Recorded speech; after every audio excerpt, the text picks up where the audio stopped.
Yeah, last year. What got you to the point of breaking down and wanting to kill yourself? Man, I experienced so much loss and tragedies and grief where I didn't know how to express my emotions. And I grew up where if I do explain my emotions to one of my homies, they just be like, "Bro, you need to suck it up. You need to thug it out. You need to, you know what I'm saying, do something." Like they just didn't care, and I felt like no one would care if I even did that. And growing up, I never really experienced that type of comfort where someone actually cared about if I did or didn't, and it felt like no one did. And I was just this happy guy in front of people, but when I got behind closed doors, I just sit in an empty room, smoke, drink, and think that I could just numb my feelings away.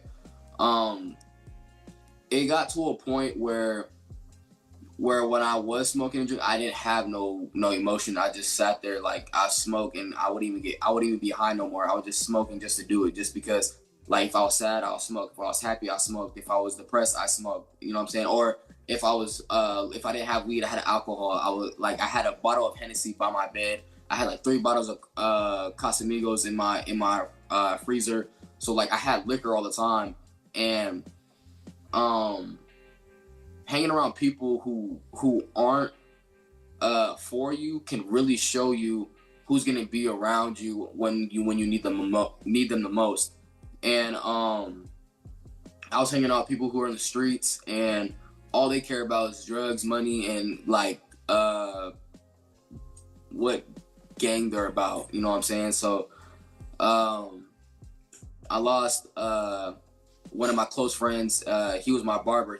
He was cutting my hair since I was like 13, and he died in his apartment from a heart attack, and he was having heart conditions.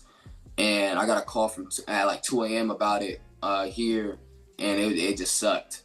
And then my little cousin, he suffered from cardiac arrest, and he's still fighting to this day.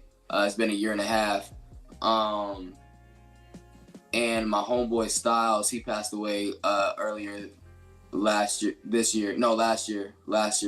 August 10th. So it's like I was facing so many different scenarios, different tragedies that I couldn't even express how I feel because no one would understand.